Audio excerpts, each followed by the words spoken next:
Vendredi 10 décembre 2021, 5e numéro, il y a libre débat. Bandeko Balandi, bienvenue dans Katia Magazine, Nabino Obolingaka Mingi, prompte guérison, na Jacques Kalonji Dikou.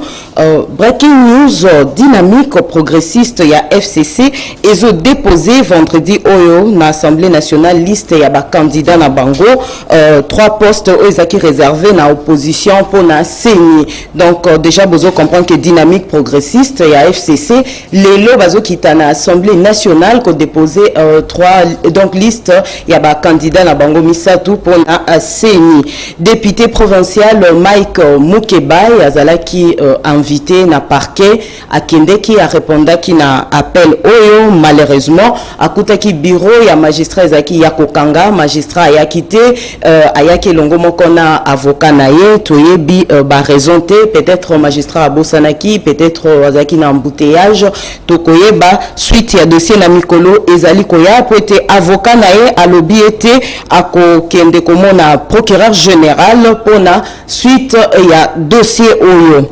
Marc Malongo Kachere, qui Azali Boevis gouverneur Yacid Kivu, a suspendu pour la insubordination na hiérarchie. Mouto ya suspendre les AVPM ya intérieur Daniel Asselo, message ya ministère provincial ya intérieur.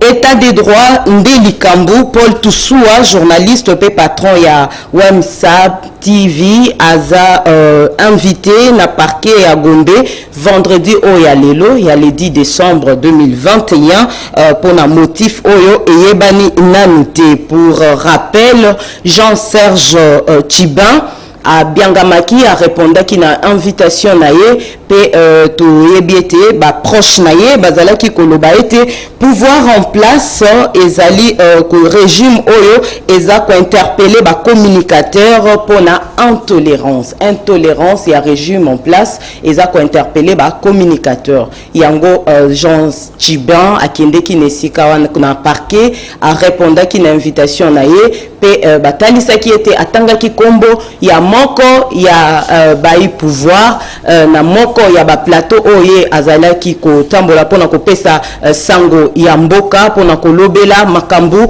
ya mboka. Merci toza déjà na ba invité na biso na plateau oyo me yamboto présenter bango tokolobe la grippe sauvage oyo kwei na mboka oyo ya Congo surtout na Kinshasa. Toza na 20 élèves oyo basila ki ko s'évanouir na salle de classe na mokona lobby pe quelques enseignants na bango donc balakisi na bango baza sérieusement malade ezali na moko ya ba école catholique privé ya ville ya Kinshasa. Alors ekozala malamu to mi protéger na ba kashne na biso pe bandeko mususu bazali ko senga ete ba vacances ya Noël et se précipiter ya vraiment na lombangu pona ko épargner bana na biso na mupepe oyo esili kobeta na ville ya Kinshasa.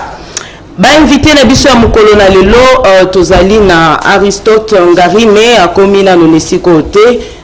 Moi problème ya santé en tout cas prompte guérison na yo tozali pe na héritier Ngashi azali communicateur du changement allié au pouvoir. Bonjour monsieur héritier Ngashi. Bonjour madame, merci pour l'invitation.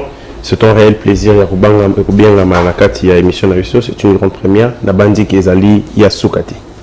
Na gauche nangai tozali na François Daniel Kapuka azali moko ya bae Lucha ya RDC. Bonjour monsieur François. Bonjour la CP Mingi ndenge pour dans la émission na yebete ozala sukate. Oui, bienvenue à vous aussi. Merci pour l'invitation madame. Bien que le Congo va mal ce matin, on a eu un enlèvement dans mon quartier avec les inconnus non identifiés. Donc, vous voyez comment le pays n'est pas géré.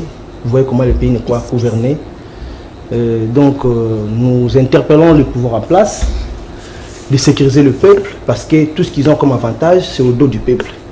Donc, le peuple paye cette taxe pour qu'on paye tous ces gens qui dirigent le pays, pour qu'on paye les agents de la police. Donc, il faudra en sorte que M. Tshisekedi avec son régime puisse bien gouverner le peuple congolais et sécuriser le peuple congolais. Merci beaucoup, madame.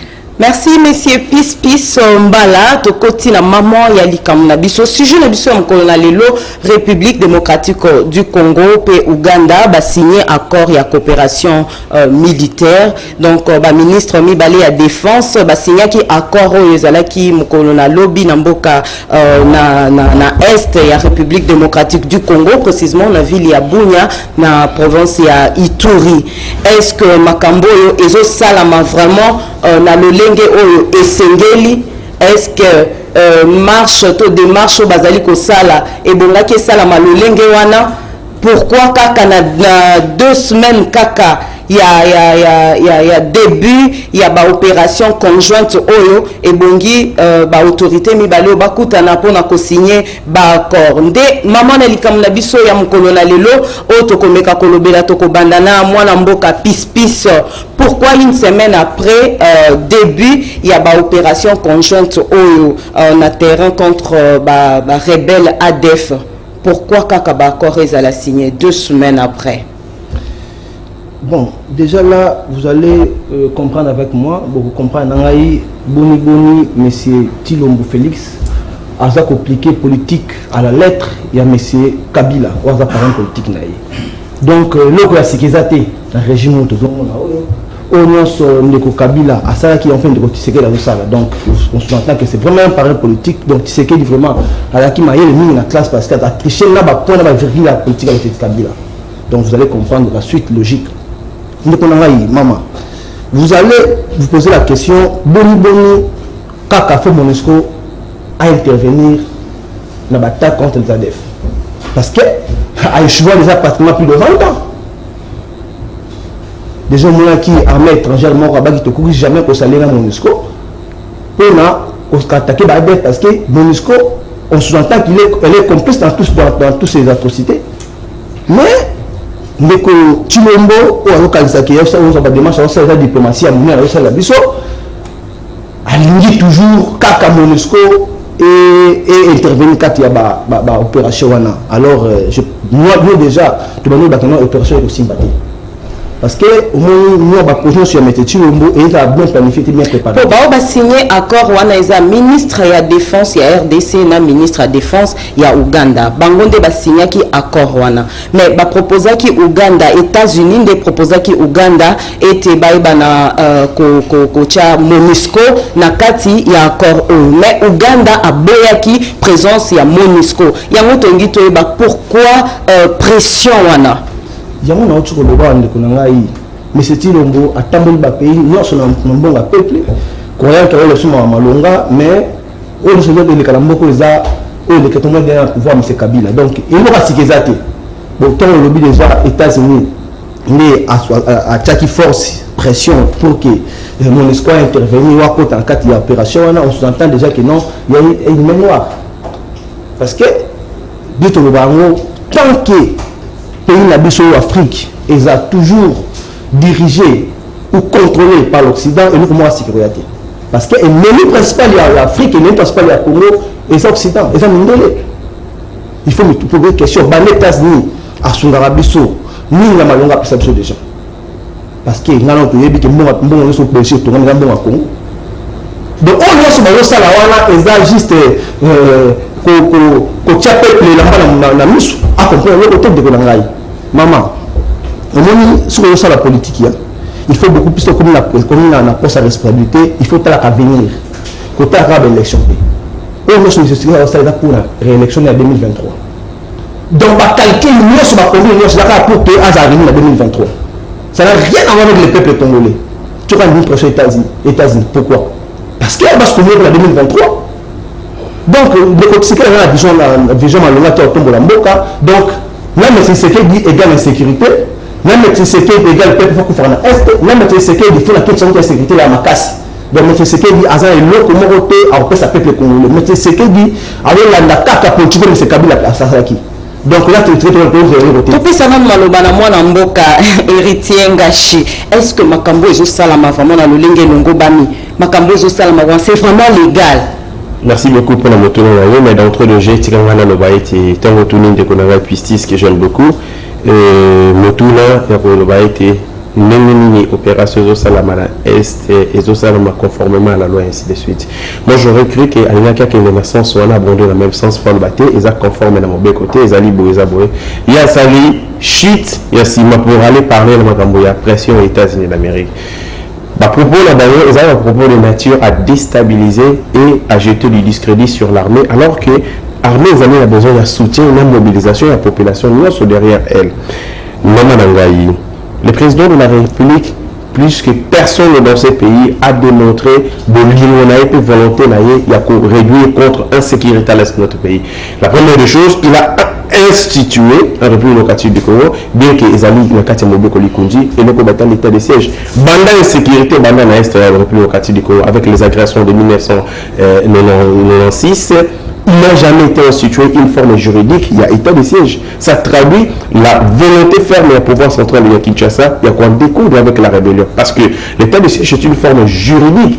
Eux, les alliés, côté ça, Ndingisa, la militaire, va gérer partie, eux, ils allaient gérer autrefois par des civils. Ça veut dire on augmente la capacité opérationnelle des forces armées pour qu'on découdre avec les rebelles. Et nous sommes dans une situation singulière, les alliés extrêmement particulière, et ça l'a manqué dans mon kilo. Vous avez une rébellion étrangère qui défend, qui est censé défendre les intérêts et les causes naïées dans son territoire. Mais cette rébellion traverse son territoire, place face à la revendication légitime, avant que nous bombardions le territoire étranger.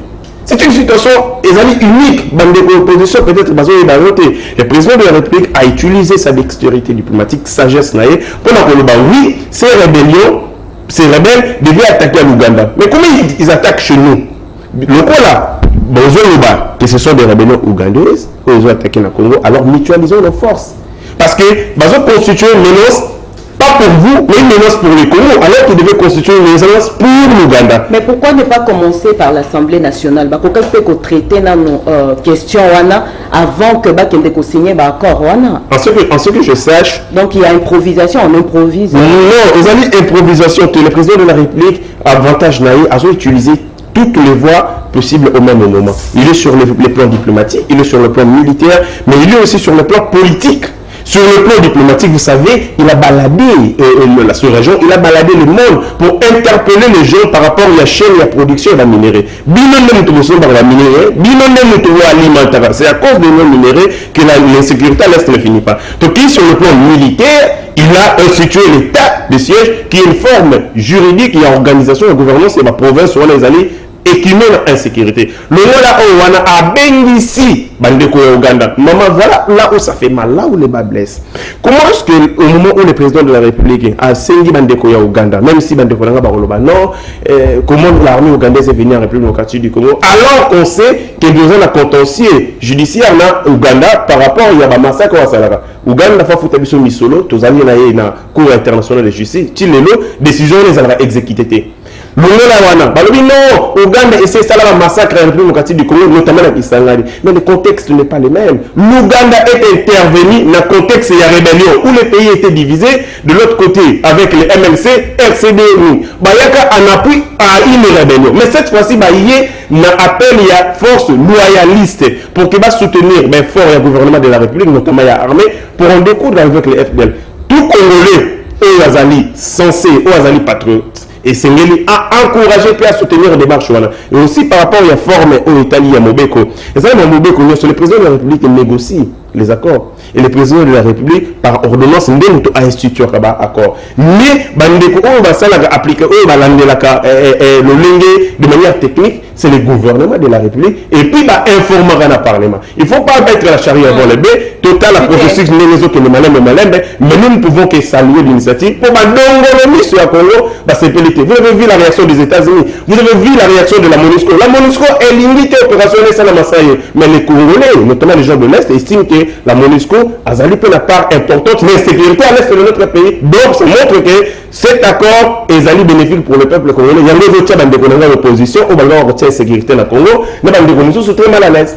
Moi, Mboka, François Daniel Kapuka, awa accord oyo, ils ont prévoir commandement militaire conjoint. Est-ce que c'est une bonne chose? pour la ngonga tokoki te kolobakeza une bonne chose tope ezamabe parce que c'est qu'il faut noter que la lucha est en même temps optimiste et la lucha est aussi pessimiste. Optimiste parce que tokanisi était l'armée ougandaise est capable il y a dérouter les EDF parce que ce qu'on dit bien les EDF normalement baza pour la Ouganda baza la rebelle ya Ouganda et tant que les kaza la Ouganda ba bengana bango tant ba bengana bango nde ba na Congo ba commencer la nyonso ba ça EDF au benga en anglais ba ADF c'est je te le ba mandengana donc tant que ba bengana bango na Ouganda nde ba ye. Et puis le gouvernement est que non, celui qui peut bénéficier armée ougandaise, qui peut bénéficier bango. Voilà toko c'est la peut-être tout le monde était basé quand même la souci avec massacre tellement. Mais côté nous tant on va bénéficier armée ougandaise, celui qui recourir un peu la histoire Ouganda, bino connaît c'est ça là. En tout cas, tous les sengoté et toko c'est le gouvernement. Signé parce que dans le temps, ceux qui ont bombardé entre Ouganda ou Rwanda na Congo, ils ont que signé contrat moko, signé d'accord moko la session pour ya mboka. Donc tout singuité, d'accord il faut la qui ça la mboka. Bisoto yeba ba signé nini ba lobini. Il ne faut pas là non ba signé d'accord ba boni d'accord voilà et puis quand ça barde c'est là qu'on va dire non ils m'ont dit de céder une partie de la RDC c'est une chose que je peux pas faire. Donc en même temps tout le monde a été kobengisa armée ougandaise na Congo et à Kobunda et ça avait un échec. Échec voilà ce n'est pas qu'on n'a pas une bonne armée. Ce n'est pas que tous na minduki ya obundate. Échec est pour moi le président de la République a yokela ki luchate. Pour ce qu'on bien la lancement de l'opération il y a état de siège tout sengaka na président de la République qui non a sursoir même état de siège voilà à ça la même évaluation de l'opération sur les salements na mboka. Tout ça la opération ba soko la soliboni tous allons dans l'opération sous outils de grande envergure, nous sommes les résultats. Pour la demande de la lutte, tout ça a été officier d'affairiste parce que bitumba est à la est, n'unga oro, et ça bitumba penza il y a que, et ça batu bazo ça l'affaire, bazo profiter la guerre là, bazo profiter la bitumba là pour bazo kambongo. Mais parmi batouana, ils appellent les soldats ou batangani, baébani bien, bakomo la baokoute yébani. Donc il faut même dans la batouana, pourquoi pas bakangisa bango. Si on bakangisi bango, comme ça, tout le monde a été armé la vie éthiquement bien et qu'on y bundisa ba ADF et qu'on bundisa ba groupe rebelle musus. Mais et nous quoi la sanangote, non seulement ça, ils appellent les sous bas soldats la policiers ou bas femmes la bas comment la chef coutumier. Donc ça il y a 25 ans, bah nous on a sous place ou à la tête. Donc bango bayebi déjà que non bitumba sogeza wa biso to keboe to tiki côté bitumbeza et puis la boni peuple. Donc bino soir to senya la président de la chuter donc eza malamu to eza mabe parce qu'apparemment pour la biso solution au gouvernement est adopté eza d'abord aveu d'échec mais dès lors qu'ils ont adopté pour la protéger population tous autres apprécier en partie et puis tous autres par rapport à Ouganda ça la mboka la biso na histoire. Bon mboka pis pour des raisons il y a souveraineté chef ya état-major oyo conjoint à kouta na FRDC est-ce que vraiment est suffisant de konangai non qui moi passi parce que bito bara lucha avec une position mais sur la ligne de quoi lucha avant la position il est soit chaud soit froid or la politique il faut donner une position. Donc on comprend la suite logique. Il y a une négociation dans la lutte pour en place. Donc, mais confusion on est outil dans la lutte. Non, je te dis, nous avons contredit l'égalité. Ce qui a évité donc l'autorité dans la lutte, il y a déjà une négociation entre la lutte et la pouvoir en place. Il y a un moment de quoi qu'on peut sa position réalité parce qu'il va interpeller pour n'avoir bien la lutte. Donc il faut tout simplement comprendre le Kowana. Dans la lutte, mais ceux qui osent il faut quand même même Mbeko Tambola Mbeko Kamere ou allié à Ndeko Tshisekedi pour la raison électorale Babengana Kenef na Kabila pas Kabila à l'époque parce que Kabila a coachaka l'opération sans pourtant aux autorisations au Parlement Mais Tshisekedi a eu cet état de droit à violer dispositions constitutionnelles. Tu sais, Bambo est sérieux, le député a peuple en haute trahison. Au moment où le député a payé des peuples pour la Jeep, pour la 10 000 $. Et puis bon, on comprend, parce qu'à l'âge de Mbosso, il ne peut que rien faire, parce qu'il a l'âge de politique, et puis c'est un poids mouche, il ne peut rien faire. Bati, donc, il est élité dans l'Est, donc il n'a rien à seconde, mais il concerne l'élection au Congo. Donc, il faut pas qu'on ait parce que pour la bonne santé politique, il dépend de la nomination, parce que l'élection va probablement m'arrêter. Donc, on comprend la suite logique. Donc, on découvre que sous phase de bac, est-ce qu'il y a un Makambo, ou est-ce qu'il y a un privé Makambo? On a avancé, maman. Ce qui est héritage, que tu as pas mis à tirer les bidons, on va tirer un sang au Sénégal. Tant sur le Banaté. Ce qui est héritage, on a passé au Congo. Il faut que c'est donc un bon petit secret dans le monde, beauté n'a pas de non, tu sais que dans le mal, tu sais que dans le fausseté, il faut le dire. Ce qui ne pas capable ça qu'il fasse, un militaire, tout ça il fasse, pourquoi pas tu sais que non, mais je pense que ça conditions sociales peut-être le sont bloquées. Bon, je comprends également les Congolais sont faibles, s'ils sont financièrement faibles, bah on aura toujours peut-être la bête à au Mumboka. Donc est-ce que c'est suffisant que tu as mon koyabaye et FARDC na mutu ya état-major conjoint oyo? Na lobaki awa wana recruter un peu de lucha parce qu'il fallait d'abord évaluer ba accord à liboso. Ba accord à liboso et pesa résultat nini. Bossa était état d'urgence et pesa résultat nini. Avant état d'urgence comme personne va kufa, après état d'urgence ou pendant état d'urgence comme personne va kufa. On sous-entend que avant état d'urgence, ba ko kufa mokié. Et puis il faut que le bande qu'on a un projet à 100 jours parce qu'il a bien planifié tes prêts. Qui bah tu sais bah tonne na 109 bon bah le non ma belle la pète. Manquement il y a politique interne et puis manquement il y a expertise politique il faut d'abord évaluer tant que bah bien passer à Congo bah ça encore financement ça le besoin wapi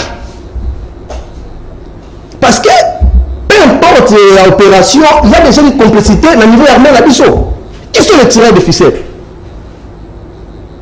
Non, mais madame, moi je pense qu'il serait faut revoir politique et le moment de Manaka. Vous allez me donner raison après. Vous avez raison de Sabino Kala, qui est avec le pouvoir de Tshisekedi, peuple congolais vite sur ça pour redresser sous davantage. De mon lolo, na wazilton la sans faisait sauter, qu'on parle de la 900 le 1300. Comme 1400 comme 5000 combien donc vie sociale pour congolais bébé situation ram donc pour la biso qui c'est du pouvoir là ils ont le moins pour congolais donc insécurité côté tant que projet non sont ils ont planifié et puis ils ont manqué d'expertise et puis bon voilà on comprend et personne pouvoir en parce que la négociation à Rwanda par Biya Kamere raison pour laquelle monsieur Kamere pour que opération de cette manière ça a bon résultat bon voilà que le bateau comment belé l'opération vous allez voir. Donc, nous rejetons ça en bloc. Raison pour laquelle, dès la semaine prochaine, pour le peuple congolais, la foi nationale s'est engagée pour nous faire chèque le pouvoir militaire. Parce que le pays est en danger. Il faut libérer ces peuples. On passe à Martin Fayoul, mais bon, écoutez, il est pris en otage par la Kabylie. Il y a un accent sur la Kabila. Donc, le peuple congolais a vraiment décidé par Bambou Akia Fayoul et nous allons nous prendre en charge. Nous allons nous prendre en charge pour faire chèque au plan de M. Tshisekedi, parce que plan d'encarnation, c'est ça déjà. Quand on prend M. Kagame, pour le peuple congolais, au même moment, il y a Babila Congo, l'armée n'est pas là, en diplomation, je t'entends que non, RDC va commencer à Rwanda. Parce qu'aucun président du monde, aucune autorité du monde a vu un mot à Paya, Bagdad ne va pas tenir. Ensuite, logique. Donc, M. Tshisekedi déjà pour nous, il a cédé le partenaire de Est parce qu'il y a personne qui a gagné. Publiquement, je suis donc on a vu ça dans le lutte à base sur courant donc même si on a une négociation ça courant ça va faire libérer Mboka parce que nous est en danger. Pour pas nous établir c'est quelqu'un comment bien. Mais peut-être Tshisekedi n'a pas balkanisation et ça déjà officiellement il est déjà établi. Donc là vous êtes maman Nangai. Il faut vraiment te prendre en charge. Il nous présenter. Moi la Mboka héritier officier militaire nini ozomona ya bongi na kwasime ba charge wana. Merci beaucoup Namoto Nanayo.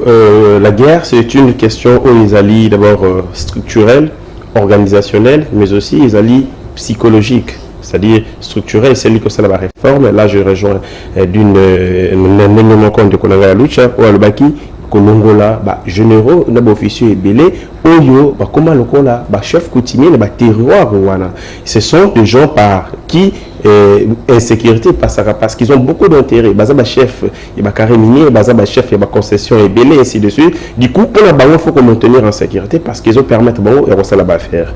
Longola wana maman sur le plan psychologique, et c'est biso peuple congolais, les institutions de la République et l'ensemble, il y a opinion, et la solidarité des forces armées. Maman, vous savez, lorsque la France a été attaquée na pouvoir, il y a Hitler, la France est Kabola qui en deux parties. France est capitulée avec le maréchal Pétain. Et la France, Oyo, et la France gauloise de Charles de Gaulle à en Angleterre. Mais à partir de là où il était, il a dit bako capituler, bako tika mboka na bangote, bako céder même une portion à mon territoire na bangote. Tu as la suite ndenge ça va dit sur le plan psychologique, ndeko na zalaki prêt, ya ko pesa bon moyina, ya zalaki prêt, ya ko ça la sursaut patriotique pour que na suka ya bangona na bango. Mais par rapport ya bandeko na ngai par exemple, il y a opposition où je sais ba leader na bango balobaka ke bako tient instabilité en République démocratique du Congo pour investisseurs bayate. Est-ce que les années dans le cadre de la stratégie on a été balobaka ya ko tient instabilité pour l'investisseur bayate parce que tout ce que fait l'État, tous les efforts déployés par le gouvernement de la République pour concilier sa insécurité, violence armée à l'est de notre pays, pas d'abord nous allons faire Mabé, nous c'est Mabé, état de siège des Mabé, Félix Houphouët-Boigny, et ces discours nous l'avons entendu sous Kabila. Les gens pensaient que ce qui Kabila Longwe, Ndemboka et Bongimba la mort. Ce sont des discours soporifiques, prêts à faire dormir debout Bandeko, Congolais. Il faut venir, nous sommes dans un plateau sérieux, il faut qu'il y ait des propositions concrètes qui permettent aux Congolais d'édifier et puis y ait une bonne marche à pays. Dans lundi, l'intervention, il a cité le nom de Félix 23 fois, le tour a mis 17 fois. Donc, pour naïe, nous avons un plateau où il faut le Chilombo, et puis il va quitter ce plateau, il va retenir le côté, sauf autant la combat de Chilombo. Alors que nous, nous avons l'autre chaque jour. Alors que c'est ma proposition concrète qui permettre Mboka et avancer. Nous avons l'opposition, conformément à l'article 8, nous avons porté un statut d'opposition, et les autres va s'engager dans un effort à consolider la République, à protéger la République. Mais Bango, par contre, il y a un discours, il y a le rôle à MSC qui Chilomba Longwa, tel Longwa, ça ne permet pas les pays à avancer. Autant que général. Nous avons dit, les accords qui ont été signés, maman, les accords ont été signés, ils ont signé le 18 décembre, je crois bien, si ma mémoire ne me trompe pas, les accords de l'Émirat. Entre l'AFDEL, qui était une rébellion, et de l'autre côté, les Ozui, Ouganda, Ozui, Rwanda, ça ne concerne pas la République. C'est une rébellion. Une rébellion, c'est un fait privé qui menace l'autorité de l'État. Et l'on l'accord, voilà, tu as accord Yami Balé, et Zali accord signé entre les MLC et l'armée ougandaise. Ça n'a rien à voir avec une coopération loyaliste. Et le président de la République, comme garant de la nation, il est censé négocier et si quand nous sommes montagneux, on a estimé que Bakoki soutenir l'effort des pays. Et moi je pense que dans ce contexte-là, le président de la République a totalement raison. Notre effort, étant que Congolais et alliés étaient guerre wana ici là, parce que trop, c'est trop, assez, c'est assez, bandeko belé, perdre ma vie na bango, et c'est ngeli ici là. Mais bandeko nabiso, au lieu de venir proposer des choses concrètes pour permettre à Nini, il cite le nom des gens. Il parle de la vie des gens. Nous ne sommes pas venus ici sur ces plateaux de télévision pour étaler notre petite vie. Notre petite vie n'intéresse pas les Congolais. Ceux qui ont la condition d'existence matérielle, Songolo Pakala. On est talibans Congolais. Oh, les autres préoccupés par Congolais. Ils allaient mboka na bango et avancer. Bandeko balia, embouteillage ici là, insécurité ici là, chômage ici là. Ce sont tous ces mots aux orangés les Congolais. Il y a un dème que vous allez préoccuper sur eux. Et nous, comme des leaders d'opinion, j'estime que vous allez leaders d'opinion. Je pense que vous allez quand même leaders des masses. Oh, les qui n'a plateau pour donner la lumière au Laxanzela. En lieu place de citer le nom qui et Zali non na tina tina katia émission na biso ya mokolo lelo. Mwana mboka François Daniel. Et le koni ne bonki na biso ko sala pona ko battre la secret ya défense ya RDC malgré état-major conjoint. Il faut d'abord total en armée. Parce que les lolicambo tozalango tozala ce qu'on appelle les problèmes d'hommes. Donc les hommes que nous avons dans l'armée, ce n'est pas que tous les hommes, mais surtout les officiers. Parmi les officiers, les officiers au bazalaki batangami batangamaka par rapport et belé zo legage tel officier à salaboé, tel officier à zo salaboé. Donc, poto bomba, c'est l'autre question na yo. Poto bomba, penza secret à défense, il faut quand même kolongo là parce que bato va commander ti ba infiltrer mo bo en armée, ba commander ti bato moko boye, bazo communiquer na extérieur, bazo yana ba bazu secret à défense, ba pesi na pays tel, donc pays wane komba ko manipuler biso neti kaka, donc neti ra mitendo. Donc ayebi que non so na koti cointel faiblesse na bango ezana. Mais to comme ce qu'on état-major conjoint. Le lengeka nisiko ya kobatela la secret à défense ya RDC. Secret à défense, il faut ngakutu na luka bazwata ba officier ba autosi sasika parce que ba excusez wana ba okolo ba ke non la koti na kati ya armée non mais yebani ke armée na biso eza par terre parce que ba officier belé ba uta ba rébellion ba ngonde ba komba baza likolo makasi donc to senga bazwata ba jeune surtout ba opération netio ya est wana. Même fois biso bato lucha to komarata na ba réseaux sociaux que non ba ko longola ba vie nyonso wana ba tika bango ata na kina bazo ba jeune ba sisi na ba efo ba jeune ba sisi na ba école ebele ba tinda ba kuna total ndenge ba opération ko tambola te. Donc pour le moment ceux qui bazui mutu que non neti ba haut gradé ya mikolo ba tie azala numéro 1 ya ni to yebite so solution tozo luka. Pour la raison la mukena onde kwa lobai que non toza na position te oui la lutte en soi au biso to lingeza que population na biso za bien mboka na biso tambola liboso et quand il y a les efforts au ezo ya que non mboka et que liboso to contredire te pas s'il faut contredire toza en opposition non non toza en opposition te toza d'abord bah la société civile on veut le bonheur de notre population. Donc, Nanina Zongela Mouké na surtout position ya MONUSCO et là qu'on a appelé les autres Tungisabiso Makasi. Pourquoi na début il y a une opération Ouganda RDC, balingé va écarter dans MONUSCO, bazong ça va être na ouest parce que ça ne va pas. Sur l'andi population sur terrain, bazol lo baete chaque fois que MONUSCO soit casu droite côté on veut dire insécurité ça. So quand FARDC MONUSCO MONUSCO à gauche, FARDC à droite, côté au MONUSCO il faut pas bomber. Donc le Tchabo préféré Ouganda placé à MONUSCO. Oui, pour le moment parce que déjà MONUSCO ça d'ici là 21 ans, c'est trop. Donc il faut MONUSCO à se retirer parce que c'est trop. 20 ans, 21 ans, c'est trop. Il faut pas mieux retirer dans makambo na biso s'il faut même ba bima mboka ba ko bima mais auto lingete kinga izonga na mboka eke liboso. MONUSCO est-ce qu'elle est faible 20 ans après Toko déclare que MONUSCO est faible et qu'il faut accompagner ma pinga ya RDCT de préférence moi na mboka pispis mbala de préférence to recourir na Ouganda. Bon madame permettez-moi ça les tâches techniques. Parce que le rôle est état que nationaliste engagé. Tout le monde qui était bandouganso lucha bunda combat makasi parce que tout le monde a rôle lucha à ça l'autre n'amboko il a participé pour que tout bien mais c'est Kabila na pouvoir bien qu'imposer sur Dieu le Saint-Esprit parce que Kabila le père qui Dieu le père Kabila le fils Joseph Dieu le fils et puis dans Saint-Esprit donc même politique il y a rien de changement il faut combattre en constance. Na ocho loba wande ko bachange batenga parce que dans la négociation au monde de quoi lucha lobby lucha monde qui est fort et ça qu'on s'en prendre pour que le peuple congolais amélioration avec le peuple congolais salam mais je me dis amélioration on ben fort ça mais ça wapi lucha sur na certain nini au Félix Tshisekedi Tshilombo quand président de la République à ça ben fort que pour et tambol c'est le plan social tout c'est le plan social na sera Kabila il a combien le bloc il a combien tout c'est le plan économique.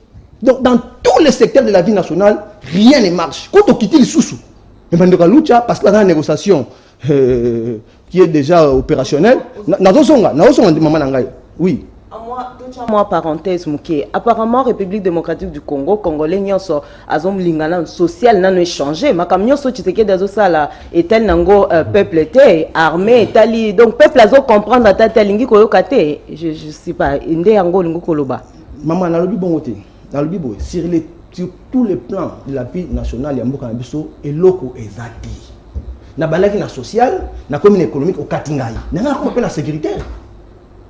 Quand on a ceux qui na tongo on avait na bato enlevé, bato na kata ndako na bango. Mais toi la suicide de bossa na biso wana. Et puis ça c'est bête maman. Est-ce que Tshilombo pouvoir à Tshilombo égale pouvoir à Kabila. Quand il y a tellement immaturité, mais qui dit son bon à ma casse. Bon, je comprends de Lucha parce qu'il y a une position à quoi la vérité. Donc, Congolais va comprendre. Bande de Lucha va soutenir Félix passivement. Donc, tellement de gâteau, bazonina. Toi, Carabet Benda a joué mon atika mamba licho. Donc, Lucha pas osé les aïe. Il n'y a pas de konangai préoccupation à peuple congolais. Bende konangai. Moi, ça discours autora pas Kabila, pas Papitam et tous les autres.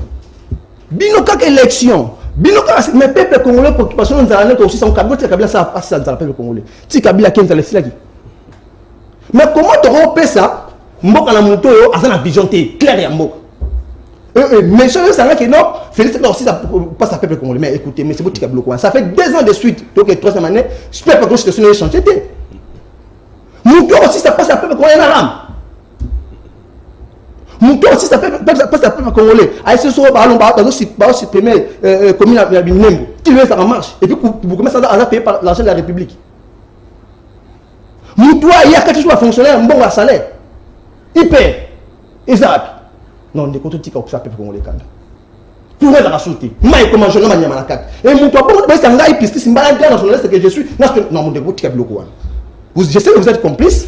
Beaucoup de toujours améliorer sa vie sociale, comme individu, mais bien faut tirer la bonne de la peuple. Donc on a tiré comme on appelle. Là aussi c'était comment mais c'était pour l'année.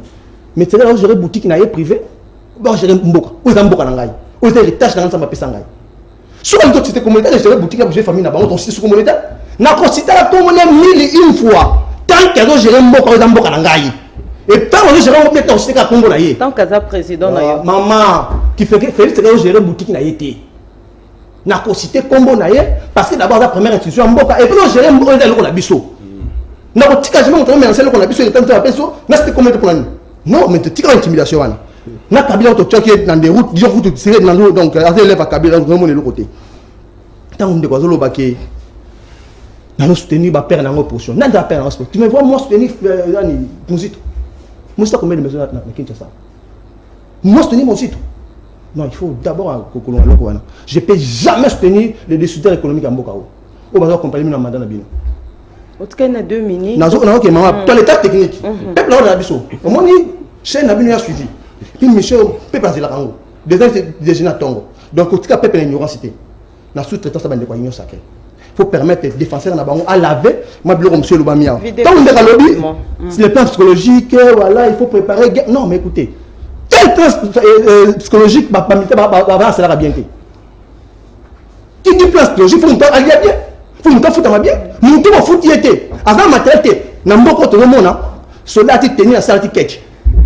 Et vous pensez que nous avons psychologiquement à fort pour le monde. Tu as de quoi sous-traitance. Union sacrée.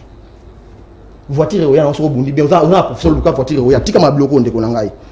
Moi lucha alors comment louer de qu'on a besoin louer quand fort à lucha comment louer mais pas ça sous-traitant de royauté chilombo de qu'on ngai alors comme ça lucha lelo vous comprenez la suite logique parce que lucha tellement minaye alors il y a gâteau carbone bien fait gâteau pas tikane mambo ndé on de rabiki non na soutenir lucha c'est normal et puis pour la question maman ngai MONUSCO faible mais tout le bango déjà d'autres ça marche pour le départ à MONUSCO et on a lucha. Tout ça marche sur le départ à MONUSCO. Moi, j'ai été arrêté. J'ai fait 3 mois en prison pour le départ à MONUSCO. L'autre, il y a ça qui dit MONUSCO. Tant que tu sais qu'il dit, par un politique, hormis M. Kabila, policier étranger. Et l'autre, ça a maté. Mais c'est que d'accéder à la pression. Mais pression, c'est là pour ne pas congolais. Mais la pression internationale, accéder facilement. Bon, moi, qui a des parents, non, tu as MONUSCO, tu m'as fait pression à céder. Parce que ville n'a Mobimba à la tête de la République, il faut attendre dans la réunion en 2023. Nous avons le peuple congolais, et les autres qui payent. Nous avons qui payent dans le peuple congolais, nous avons ah, nous avons Conga. Nous avons Conga. Citez-moi. Nous avons cité moi parce que moi, quand il y a ma casse, le pays est en danger, il faut libérer le pays. Suspendre le directeur de la prison de Conga.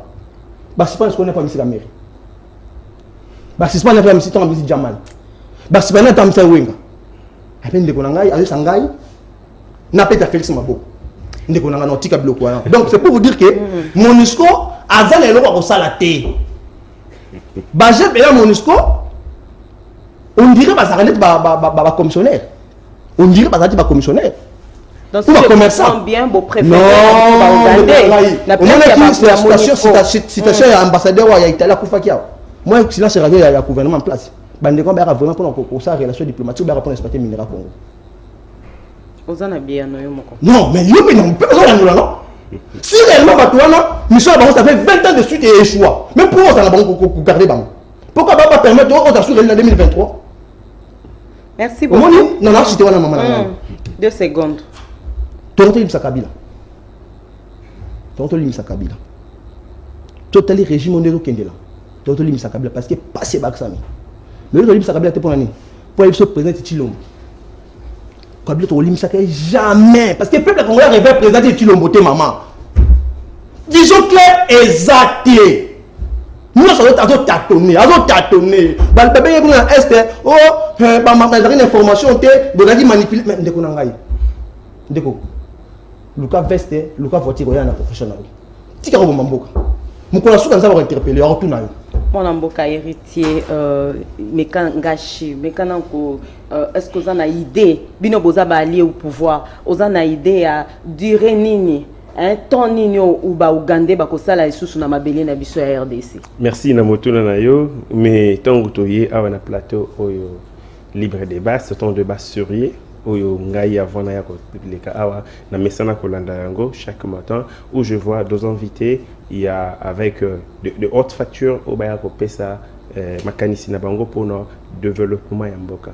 Je me rends compte que ndeko na ngai ayina ye kaka awa na otanga ba kombo ya batu et pour ne rien proposer. C'est comme si ayaki na ko s'amuser na ba kombo ya batu Tu avancer aux 3 minutes. Il dit qu'il a fait un toilettage technique, il devait faire un toilettage technique. Quand on dit technique, c'est lié à la raison, lié à la science. Mais dans Katuana, rien lié à la science. C'était par contre une vacuité légendaire à Kekuna, à Lobikoto, à Lobikoto, à Lobikoto. Je vais lui répondre mot par mot. Abandi Liboso na makambo ya Kamere, Chilombo a libéré Kamere. Monsieur, il faut la loi portant procédure devant la Cour de cassation, la loi relative à la procédure devant la Cour de cassation, loi numéro 10/013, 19 février 2013. Ndeko Vital Kamere a bimi sur base de l'article 47, il y a loi wana. Tant que ce bien voté,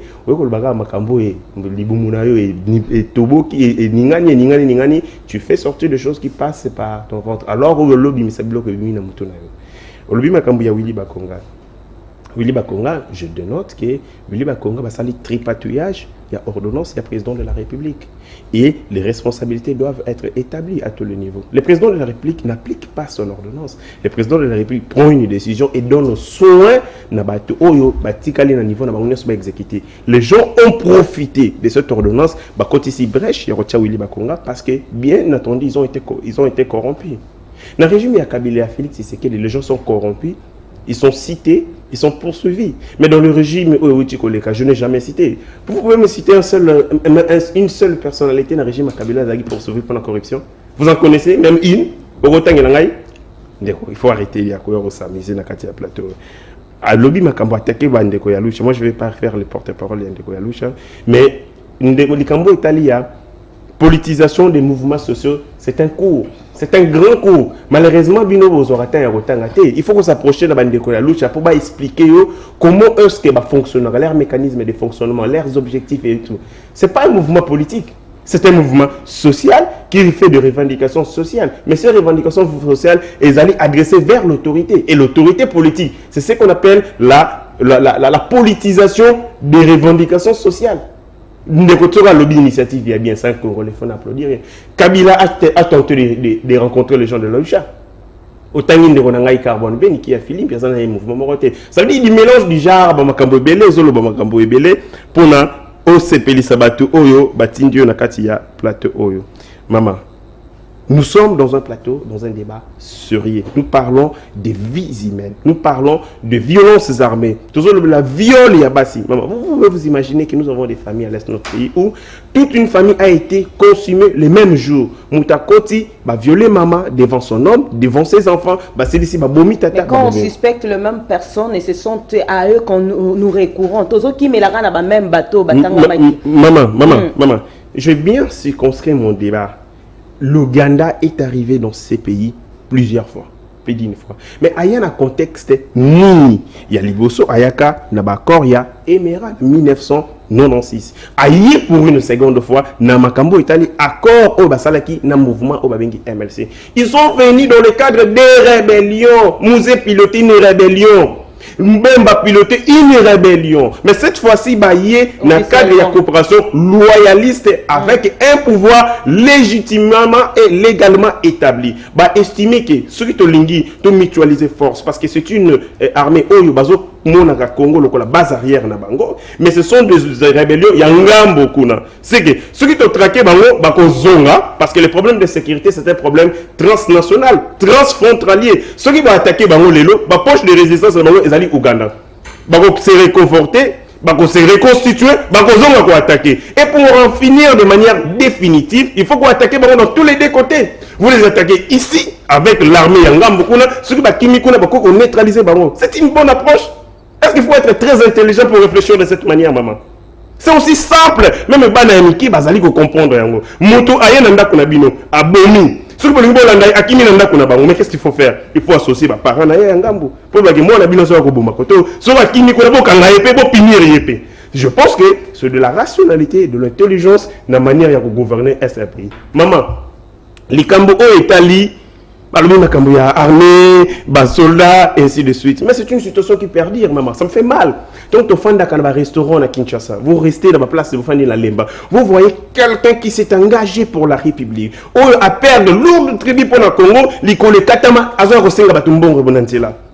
Ça fait mal, ça fait très mal. Même à quoi sert de défendre le Congo? Parce que ce qu'on ici, le Kolekatani, ces gouvernements est incapable de repérer sur la source de santé de qualité. Et c'est le président de la République a initié Makambouya sur la couverture santé universelle. C'est une très bonne chose pour permettre même les forces armées, bazaldi laisser que n'a pas problème n'a pas ce qui bazui massa sinakati ya Itumba. L'honneur Makambouana au Italie, il y a situation sociale, il y a militaires et policiers. Mais il faut comprendre le fonctionnement à l'État. Qui est l'autorité budgétaire? C'est le président de la République? C'est Tulumbo qui donne les salaires? C'est Tulumbo qui donne les salaires aux soldats? Non, l'autorité budgétaire, c'est le Parlement. Moussala n'a pas s'adresser à Mbosso na biro na ya lobake, n'engue bossali budget, et reçu budget budgétaire 2021-2022. Bon matissa au État libongo. Ligne de crédit accordée à l'armée, à fonctionnement et à la défense, surtout dans l'état où ils ont un état de siège. Mais nous avons organisé un assassinat envers Tshisekedi. C'est comme si quelqu'un qui s'organise et remet un assassinat dans Corbillard où ils ont un autre. Allez vous adresser au Parlement, dites aux parlementaires, bien vous allez autorité budgétaire, au Yobo décide, il y a un gouvernement appliqué. Donc Matissa, ni solo au Italie, fonctionnement et armée, ni à défense, augmenter le budget de la défense et Baroka. Mais on y place sur autant de Chilombo, la place où on attend la responsabilité morotée. Je pense que c'est tout simplement de la vacuité légendaire, les aliments sécures au sein de la Katia Poto. Merci Mingi Molamboka a tozo évolué to continue deuxième sujet na biso kombo ya Joseph Kabila Kabange et Tangami na likambo ya liwa ya activiste ya droit de l'homme Floribert Chebeya. Joseph Kabila Kabange akokangama to akokangama te. Toyebi biso so Paul Mouilambwe azali policier o azo témoigner likolo ya meurtre o ya activiste ya droit de l'homme et longona chauffeur naye o babomama ki atangi kombo ya ex-président Joseph Kabila Kabange na ordre naye o apesaki numbi moyennant $500,000 américains po ete baibana koboma bandeko oyo ba généraux bazalaki na fonction bana mboka. To éviter pourquoi Kaka préféré qu'on traiter na lieutenant wana to major wana pendant qu'il y avait des généraux, des officiers bazalaki. Mais est-ce que ils ont acharnement contre le sénateur à vie to likanisi musu sezali mon amour? Oui, to yebete affaire Chebeya et affaire Moko et commandité au niveau le plus élevé. Parce que Bissomoro to dénonce yango, ce qui est Moko Kabila o batangi lelo, ce qui est vraiment président responsable na tangwana, yenda ninga suki salika mwana abimisa ba o ba bomaka ndeko na biso Chebeya. mais dès lors que y a ça là en c'est que y a des complicité et bako dénoncer et ça bateau ba exécuter makambo et on est vraiment content que le lobatanga est pas policier Paul donc vraiment tout c'est peli parce que wana peut on to mona réaction il y a état de droit au bande konabiso il y a pouvoir batangela biso parce que il faut te yeba tant on ba état de droit c'est que il y a une justice équitable et ça que le lot il faut bakanga muto ya bisoso muto ya yibi taba pendant que ba vrai criminel ba miyibi minene baza libre donc to to yeba état de droit place et s'appliquer mais ça ne sera pas facile. Otoyebi que d'abord Kabila aza sénateur, aza ba immunité naé, il faut ba lever ba longola ba immunité wana. Au-delà où tu y a ba immunité ya ki sénateur, yemoko Kabila, malin qu'il était, a signé moi ba ordonnance moko ya ko se protéger. Nyonso wana il faut président de la République yemoko longola ngo pour justice yeba ko kanga Kabila. Donc to sepeli d'abord courage au ndeko na biso Mwilamwe. Bien que Yepé a criminel na likamwana, Yepé a eu quand même courage ya kobimisa secret. Parce que l'autre yebete likamo ba kokisa yango donc ba sala yango na pouvoir moko wuta na présidence. Et on est content que lelo directement Kabila a cité a neti criminel numéro 1. Donc to sepeli nelo koana pe to ningi sur total état de droit wana. Tout le monde a nous Sénat sogeza vraiment Sénat ils ont la responsabilité. Total a peu président de la République parce que il faut abroger à l'ongola ordonnance au c'est pour protéger ancien président de la République parce que y a amitié déjà ba barrière que nga ba okanganga boete ba ko sala boete yé mon konda sala ngo mais dès lors que eloko wana les ont frappé directement président en place aza responsable naningité na loba netindeko loba que non aza Saint-Esprit ou aza qui Dieu le Fils ou Dieu le Père tonito yeba est-ce que vraiment aza autonome par rapport à ancien pouvoir tous on a nous mon amboka pis mbala est-ce qu'ils a charmant contre le sénateur à vie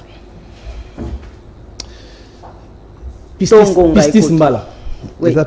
Pistis mbala d'abord maman Naki bienté fièvre ya rotala ndeko na jeune o chilomba o pesa ba jeune musala mais za reconnu na constitution nous sommes ici la fois de musala on a conscience so ba lobby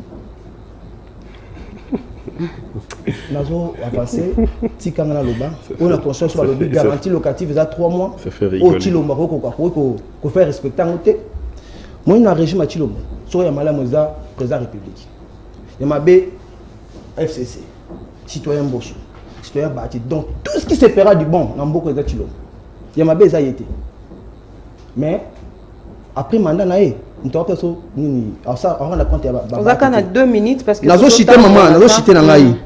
Donc na lo benga parce que ndeko lobi ka ya libération vitale caméré, faut natanga ba loi mon ndeko nangai. C'est plus simple de comprendre. C'est comme si yiba nayo détourner nayo bon économie mboka si ça met le moyen quand on peut laver c'est mal élevé donc talangai parce qu'on va baquer sous régime à Kabila bano quand on va décider mais ba kanga quitté c'est mal élevé parce que Kabila va on ça mboka va procès mais sous régime c'est que dit à Tangi pour on ça mboka inutilement va procès parce que au moins na procès quand même si il y a kufi inutilement et puis bon na procès wana donc ba détourner mbongo ne kiri wana bah juste on va faire un procès procès va dire que non suite non la libération camé au bénit donc justice va au Canada et ça façon à laver bah partenaire électoral de Chilo parce que vision Chilo l'élection 2023 donc on doit dire que vous inventer sur justice yo ils a malongati te bi si souvent kanga wili wenga va libérer le même jour mais bah tout nyonso ba de ceux communes va la présenter attends ata mon comme Chilo bazon sinini donc même bien on va nommer pe a oyiba il suffit à raconter une personnalité, il dépasse à l'auteur, on va manipuler la justice, on va libérer la banque au bénit. Il faut que tu aies un seconde. Maman, tant que tu as un des câbles acharnement, mais ça, il y a des bandes là. Pouvoir à Chilombo, et ça, pouvoir à Saint-Esprit. Kabila le père d'Aki, Dieu le Père, Joseph, Dieu le Fils, Kabila le Saint-Esprit. Il y a Joseph, Chilombo le Saint-Esprit. Et l'autre moko ezate. Na avancé mon chien de chasse il y a pouvoir Chilombo IGF. IGF bien moko asungi bandeko basaki en quel site pour hold up. Hein? Il j'ai appelé ça élément non? Bandeko appelé ce rapport. Mais il j'ai fait pour empêcher ce rapport avec non. Oh non, mais c'est Kabila. Et beloko balba qui va se appeler en gâté. Donc instruction outil et plus outil qui papa. Bon on a loko. Ndenge procédure na peke suka. Ezane loko malongate. Et puis on t'a besoin pour kangana mutu wana, policier wana, sauf militaire wana. Parce qu'il a participé à maître. Le fait qu'il y a ça, moi j'étais un homme maître ici, il a participé à maître, donc, à maître plutôt. Donc, c'est pour vous dire, maman, Kabila va au Cameroun où il était. Parce que tu sais que d'ailleurs, on est protégé. Et là, on est protégé. Et Kabila, il y a un protégé. Loi portant statut, il y a un ancien chef de l'État. Sauf quand tu sais qu'il a un sous parlementaire parce qu'il y a un garçon de course, sauf quand il y a un c'est fini, Kabila a apporté la justice. Mais tant que tu sais que d'ailleurs, non, Moutounangaï, Dieu le fils, je te dis, il n'y aura absolument rien. Donc, pour ça, ça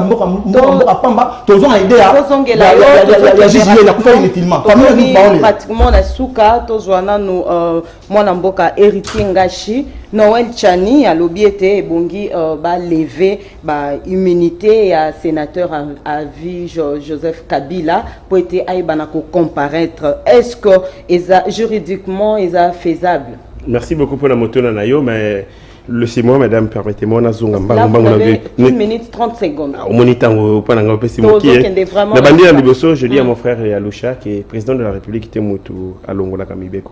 Ce n'est pas de ses compétences. Tozali na kati ya démocratie, motala motazali na compétence. Compétence, c'est zali d'attribution. Ce n'est pas le président de la République, qui est à Longola Kamibeko. Yende mutu asignaka mubeko peut côté en vigueur. Mais que Longola yango yazali na compétence. Tozali na cour constitutionnelle ou yazali juge spécialisé. Parce que tout le monde est allé science de Bolanga. Yo ce que ça le makambo il y a recépé de ça bateau batindio. Là d'accord, mais moi je parle de la science.